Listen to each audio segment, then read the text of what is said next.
If Texas A&M wants to beat South Carolina on Saturday, Ainias Smith needs to have a big game. You are Locked On Aggies, your daily podcast on the Texas A&M Aggies. Part of the Locked On Podcast Network, your team every day.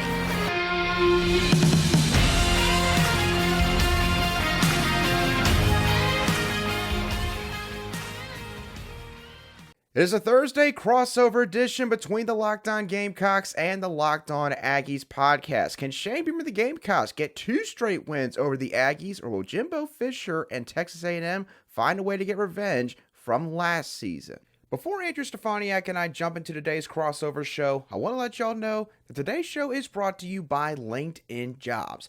These days, every new potential hire can feel like a high-stakes wager for your small business. That's why LinkedIn Jobs helps find the right people for your team faster and for free. Post your job for free at linkedin.com/lockedoncollege. Terms and conditions do apply. And now, on to the show. Hello, Gamecock Nation and Aggie Nation. Welcome to this crossover edition between the Locked On Gamecocks and the Locked On Aggies podcast, where we cover your respective teams every single day. I am Andrew Lyon, the host of the Locked On Gamecocks podcast, joined by Locked On Aggies host Andrew Stefaniak. So it's a 2-for-1 special regards to Andrew's on today's show. Andrew, how are you doing, my friend?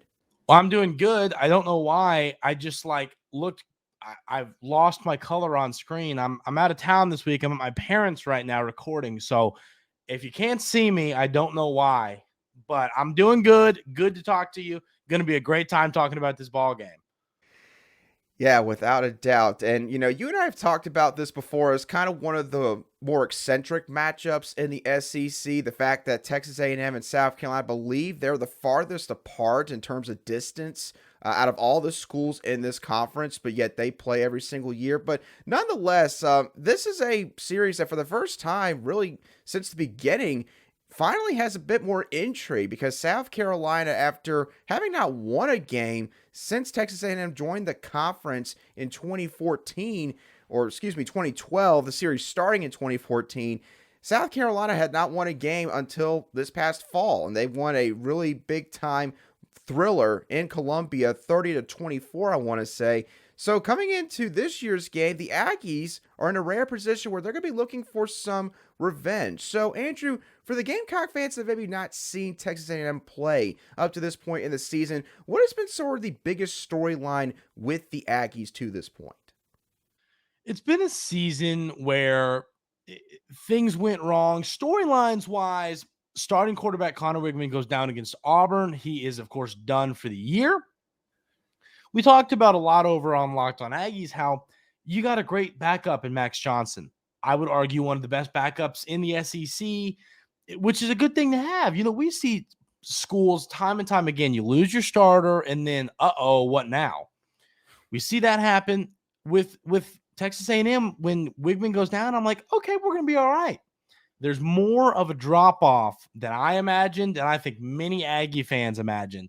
And Max Johnson, he's been fine, but he really isn't winning you ball games. It seems like he's not losing you ball games in essence. And that's been a storyline that I think is a bit concerning. And then the secondary has been a big issue, which is why this South Carolina matchup with an experienced quarterback over there on the other sideline a little bit has me concerned. Yeah, no, since you just brought it up, that's been my biggest storyline for this team so far this season is the play of Spencer Rattler. There was definitely a lot of questions, I think, that came from multiple people around the college football sphere regarding, what Spencer Rattler could do this year, because obviously it was a bit of a letdown in 2022 when you take out the Tennessee and Clemson matchups and the performances he put up in those two contests. And what it turns out the issue was coaching. It was play calling on that side of the ball, because you have a new offensive coordinator now in Dow Loggins that's come in who has streamlined this offense to Spencer Rattler's strengths. And Spencer Rattler, he is, I think, having the best year of his career, including that freshman season or redshirt freshman campaign at Oklahoma when he won a Big 12 championship with the Sooners. Rattler has grown up a lot, both on and off the football field, and he has shown that this year. But there's a reason why South Carolina, at least as of the time of this recording, only has 2 victories this season. And that's because of the fact that everything around him offensively has just not been all that great. South Carolina's offensive line has been a work in progress, to say the least. They've gotten much better since their week 1 disaster performance against the North Carolina Tar Heels. But that's a unit that, I think is going to have to get better over the course of a couple of years. It's not going to take place overnight. And then the running back room, you really and truthfully only have one solid every down tailback right now in Mario Anderson Jr. And then out wide, you mentioned the Aggies and their issues in the secondary. Well, South Carolina to this point, they've only had one receiver that's consistently been able to make people pay for their mistakes, and that is Xavier Legette. But granted, Xavier Legette's been one of the best receivers in the SEC and all of college football. Was just named last week a midseason All-American by the Associated Press. So people have been paying attention to what number 17's been doing in the garnet and black. So when I look at this in terms of matchups, Andrew, to start off with South Carolina's offense going up against Texas A&M's defense, I think that this is going to come down to the play in the trenches. South Carolina offensively, I mentioned earlier, they've struggled to protect Spencer Rattler. The Gamecocks have given up 82 pressures in their first 6 games. That's not counting the Missouri game that's going to take place in a day or two. That's 13.6 pressures given up per game. The Aggies, on the other side, they've accumulated 80 pressures in their first 7 contests just along the defensive line. That's 11.4 pressures racked up per contest. Now, I know some injuries have been unfolding at that spot. A couple guys have gotten dinged up. So what have you seen from that defensive line unit? Who has been sort of the biggest standout amongst that group?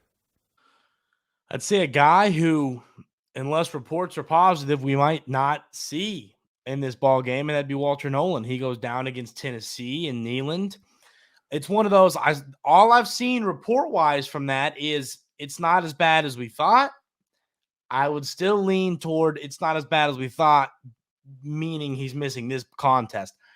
As an Aggie fan, I hope not, but he's been a monster. He was one of those 2022 commits in that crazy recruiting class that kind of just took this second-year leap at Texas A&M, and he's putting up big numbers. And then coming off the edge, you got a guy, Fadil Diggs. He'll be out there. He's talented. He's starting to pick it up. 3 sacks in his last couple games. He was the guy who I thought was going to be your off the edge, watch out, here he comes, pass rusher. He wasn't that to begin the year, and he's kind of heating up. So I think that you could see him kind of have another good ball game against South Carolina. But those are the guys. You got McKinley Jackson coming up the middle. And then Shamar Turner and Shamar Stewart, call them the Shamars, both talented players. They're coming through you from the defensive line. It's just been a really talented group that has found a way to get pressure all season long. And funny enough, those stats say a lot when you break them down per game. I would take it a step further. I don't have those numbers in front of me, but the Miami game, they got no pressure in that loss because the coach, DJ Durkin, the defensive coordinator, he was drawing up, he was sending 8 or, dropping 8 and sending 3, and they were getting no pressure. And Van Dyke from Miami had 4 hours and 32 seconds in the pocket, and then that's why he's picking apart the secondary.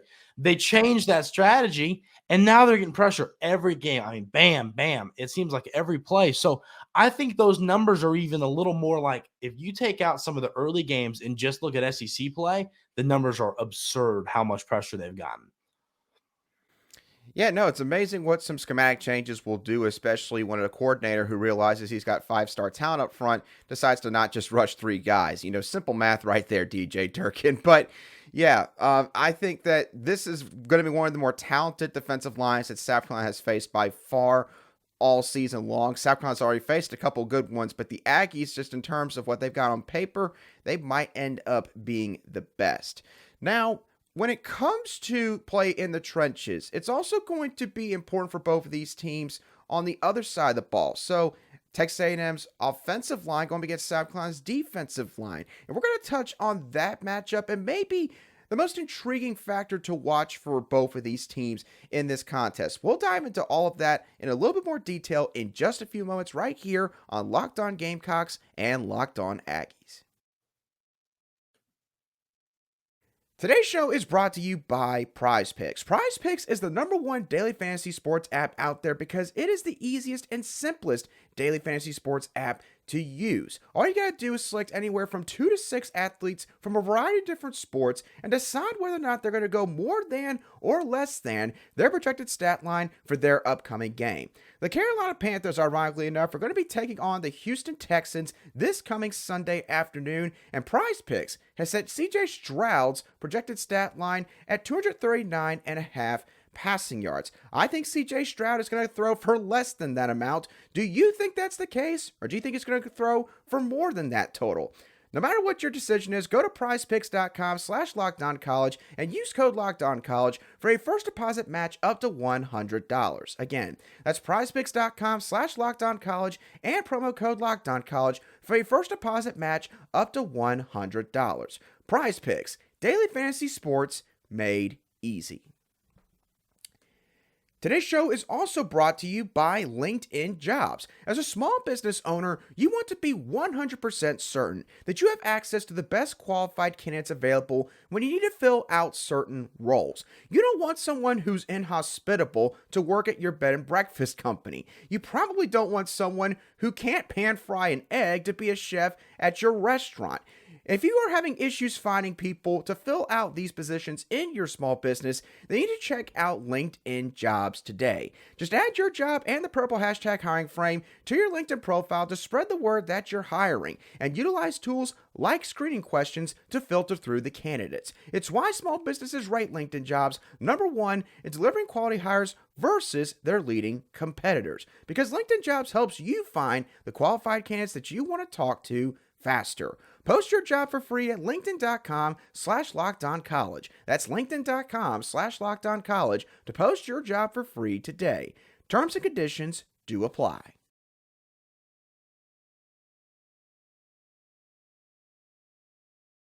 Welcome back to this Thursday crossover edition between the Locked On Gamecocks and the Locked On Aggies podcast, where we cover your teams every single day.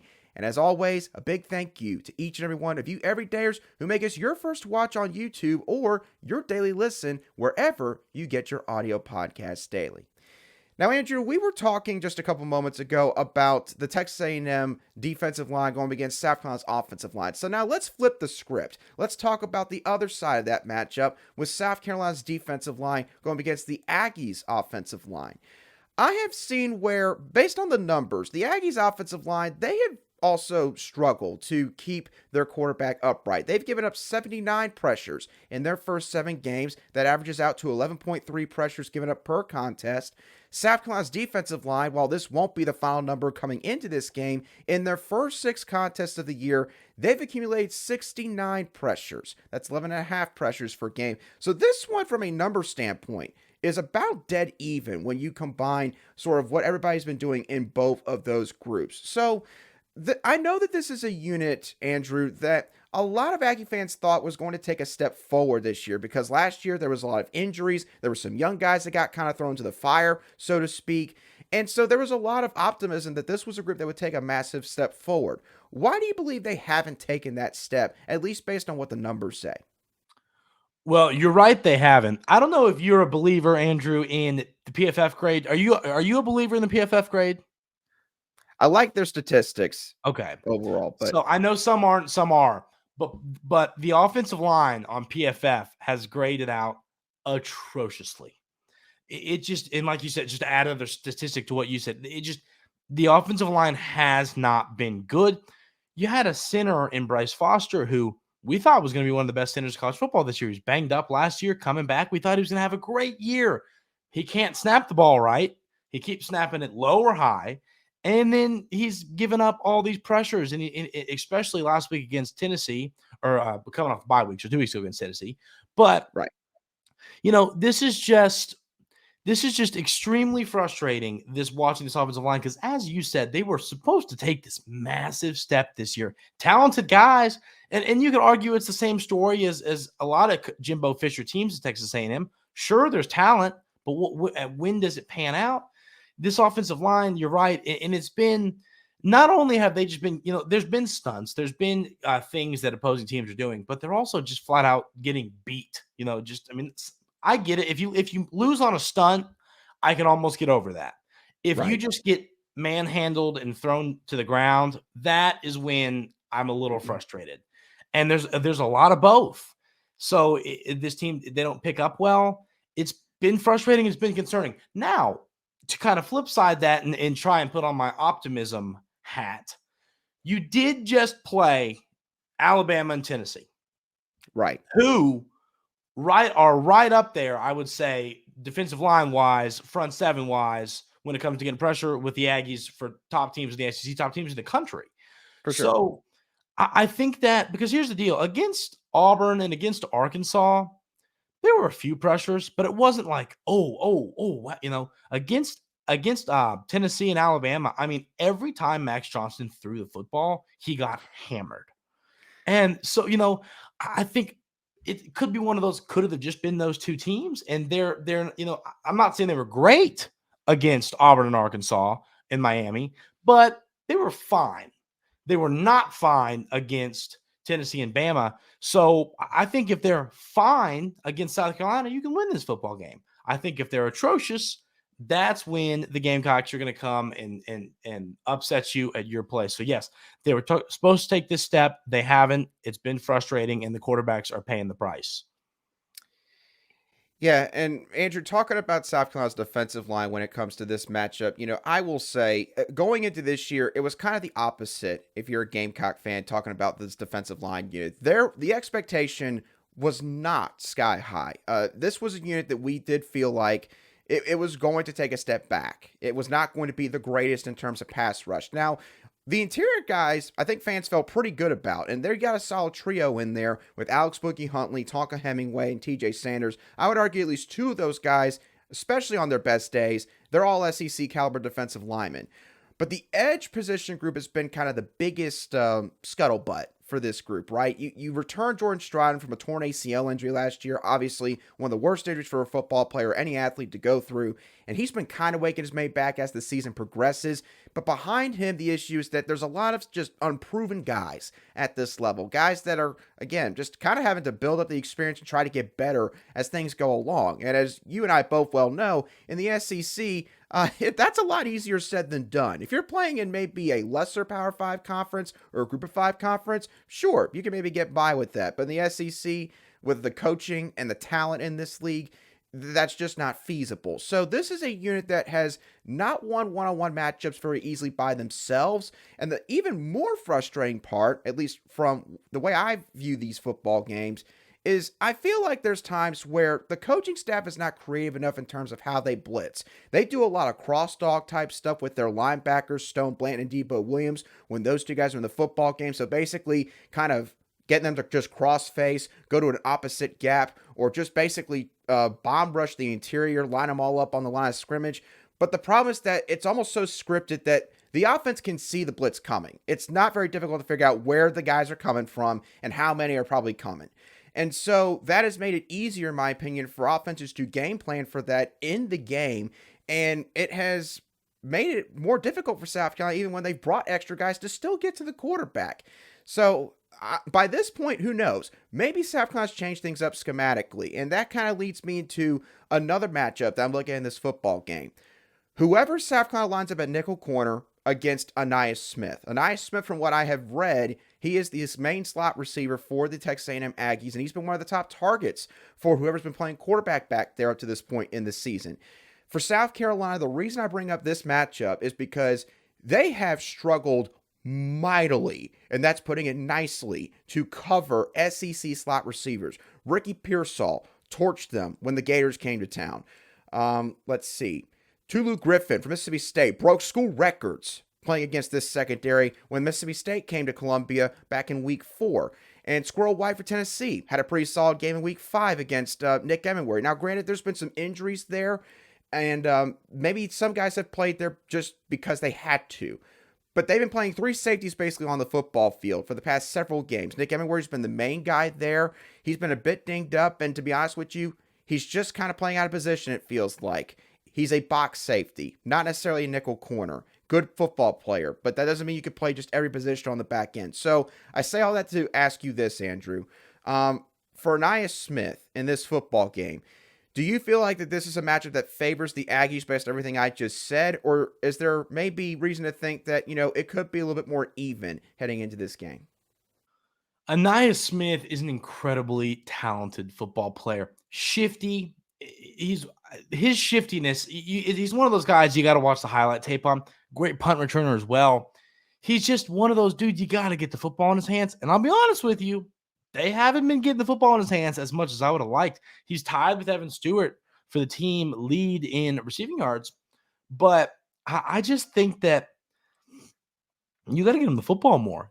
Because it doesn't have to be downfield throws. It doesn't have to be go balls. It can be slants. You have to get him the football and let him make people miss. That's how he's going to win. So, if you're telling me how down or struggling the nickel corner is for the Gamecocks or has been thanks to injuries, whatever reasons, that's a matchup that the Aggies need to try to exploit. They need to try to feed Ainias Smith. They have this mantra Coach Petrino does, and it's feed the studs. And then I go, oh, man, that's awesome. Yeah, I agree with you. And then you look at the box score, and it's like, well, why didn't you feed the studs? And I think that's what Ainias Smith and then Evan Stewart on the outside, those are the two guys. If they don't have 7+ targets every game, I just want to drive and just go to Kyle Field and go sit Coach Petrino in a room and have an intervention and say, hey, let's figure this out. And that's what's fun. So they have got to find a way to get the football in those guys' hands multiple times in this ball game, especially Ainias Smith because of the shiftiness. He had one catch the previous week in Tennessee for 20 yards. One catch. No, he should have a lot more targets than that. If Max Johnson has time in the pocket, I think he'll be able to find Ainias, and Ainias could have a big game. But like I said, he's a guy. You're going to throw him slants. You're going to throw him bubble screens. You're going to throw him stuff close to the line of scrimmage, maybe 15 yards downfield, some crossers. You're not going to see him running go routes, posts, stuff like that. So that's the type of receiver he is. But no, if it's a matchup where the Gamecocks are struggling there, you could see them try and unleash the beast with Ainias Smith on Saturday. Well, Gamecock fans, there's your answer. If they have not made any different adjustments with that nickel corner spot, it's going to be even more imperative for the Gamecocks defensive line to try to get home and get to Max Johnson on Saturday. When we come back in just a couple moments, Andrew and I are going to go into maybe a little X factor for both of these teams that you need to pay attention to, and we'll give our final predictions on how this game is going to play out. All of that in just a couple of moments. Today's show is also brought to you by FanDuel. Snap into the NFL action this season with FanDuel, America's #1 sportsbook, because right now, new customers can bet $5 and get $200 in bonus bets guaranteed. That's $200 in bonus bets, win or lose. I mentioned it earlier in the show, but the Carolina Panthers are taking on the Houston Texans this upcoming Sunday, and FanDuel currently has the Panthers as 3-point underdogs, and the money line for the Panthers is set at plus 138. So, do y'all think the Panthers can pull off the upset, or do you Texans fans think that you're going to win this game pretty easily? No matter what you think, now's the best time to join FanDuel. The app is easy to use, and you can bet on everything from spreads to player props and more. So visit FanDuel.com/lockedon and kick off the NFL season with FanDuel, an official partner of the NFL. Welcome back to today's edition of the Locked On Gamecocks and the Locked On Aggies podcast. It's a crossover show between the two Andrews of SEC country in the Locked On Podcast Network, Andrew Lyon of Locked On Gamecocks and Andrew Stefaniak of Locked On Aggies. Andrew, let's now just real quickly look at an X factor for both of these teams before we get into our final predictions. And I'll start for South Carolina. I think the biggest X factor, and this one might be an obvious one considering, the venue, but I think it's how does South Carolina, most importantly, start this game in Kyle Field? South Carolina, you look at their road schedule, and you might go to the SEC office and question, what the heck did South Carolina do to y'all to deserve this kind of road, because they have played the 4 games they're playing away from home this season, including the neutral site game. So actually 5. They played North Carolina, Charlotte in week 1. That's obviously a school-based decision. They played at Georgia in week 3. Had to go to Knoxville in week 5. Playing at Texas A&M this week. Played at Missouri the week before that. All of that before the month of November, by the way. So that's a lot of really tough road environments. And South Carolina, they've not necessarily played well away from home. And based on the venues, you could see probably why that's been the case. So for an offensive line especially, that coming to this game, unless something happens in the Missouri game, they're starting 2 freshmen, Tree Babalade at left tackle and Travon Baugh at right guard. They have now, at this point, played in front of multiple opposing venues, a ton of fans, Sanford Stadium in Tennessee in particular, now Missouri on top of that. They've been tested, is my overall point. So I'm curious to see how they handle this environment, because obviously Kyle Field is one of the most renowned home environments in the SEC and all college football because of the tradition and obviously the fact that you pack in around 100,000 fans into that stadium. So that's going to be, in my opinion, the biggest X factor for South Carolina. But for you, Andrew, what's the biggest X factor for Texas A&M coming into this game? I think that the biggest X factor for the Aggies is the offensive line play. And I talk about it because it opens up so much. I always discuss it as, first of all, the offensive lineman, former high school offensive lineman. I wasn't very good, but I played. And, you never get the credit. So I was a part of that. You get it. And right. So what the offensive line does to make an offense flow, I still don't think people fully understand and appreciate. And so if the offensive line, they have to get push on run plays and give the quarterback time and pass plays. That's why it's so important. If you're doing neither of those two things, then you're not going to run the ball and your quarterback's going to be living on his back. So an offensive line that we've talked about has been struggling. They've got to find a way to get a push. The Texas A&M run game, I didn't talk about that ton, but has not been great. It's been fine. It's one of those, you look at it and you go, it hasn't been awful, hasn't been awesome. It's just been fine, whatever. Kind of. And I've been saying it for weeks and weeks now. You got to get going on the ground. And frankly, I've been watching. I mean, obviously, watch replays of the games. I don't think it's on the running backs as much as it is this offensive line. I mean, these running backs are getting contacted early into the carry.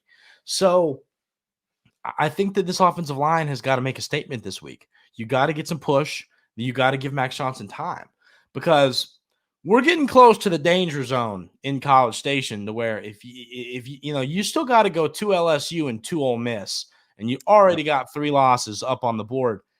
That's why I talked about this game. This is a must win for Texas A&M. If you don't win this football game and then you don't find a way to beat either LSU or Ole Miss, we're looking at 6-6 with a top 5 team based on talent in college football.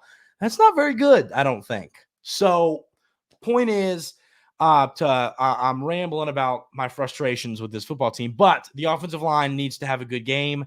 That's the X factor in this ball game. I think if they play well, I think that the Aggies are going to take care of business here. If they struggle and Rattler shows off that cannon of an arm he's got and puts up a big number in the box score, Gamecocks can sneak up on you in this ball game.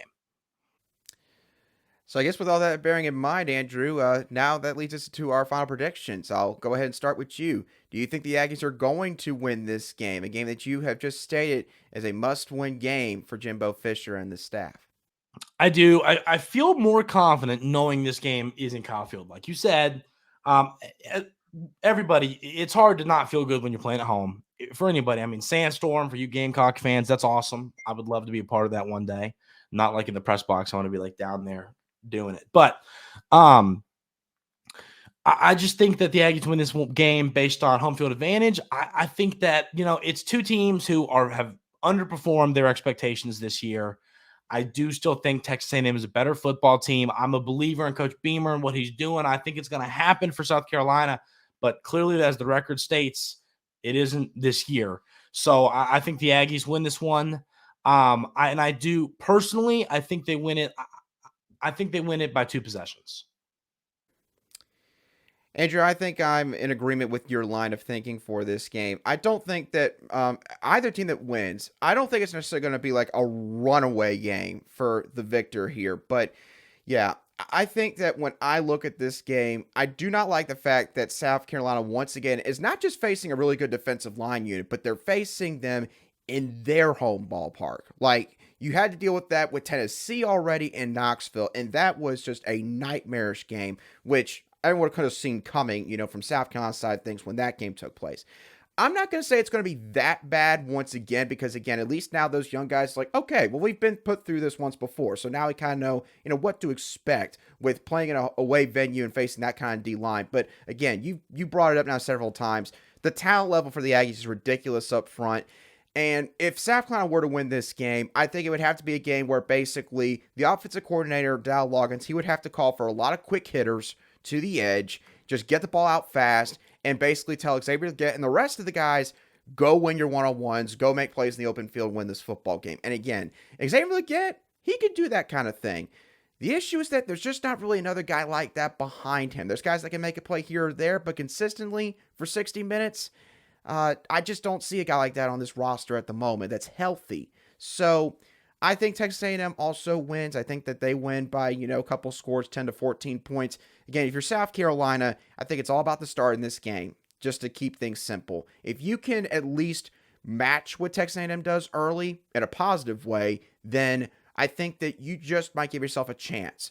But if you let Texas A&M pull away by a couple scores the first quarter, then things can snowball, and it can just be all downhill from there for the Gamecocks. He is Andrew Stefaniak of Locked On Aggies. I'm Andrew Lyon of the Locked On Gamecocks podcast. Thank y'all so much for tuning in to today's crossover show. For you Gamecock fans, if you're interested in checking out what Andrew Stefaniak has been discussing with this matchup, feel free to go check him out over at Locked On Aggies on X or Twitter or whatever the heck you call it these days. And also check out Locked On Aggies on YouTube and wherever you get your audio podcasts.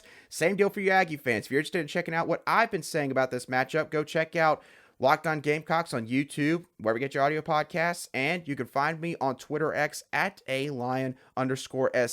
The Lion is spelled Lyon. I know it's pronounced like the animal, but get that a lot, so just wanted to throw that out there as well. But Andrew, appreciate you coming on and great doing this with you. For all of you Gamecock and Aggie fans, have a great rest of your day, and we will catch y'all on our next shows on the Locked On Gamecocks and the Locked On Aggies podcast. Thanks for tuning in to Locked On Aggies. We will see you tomorrow.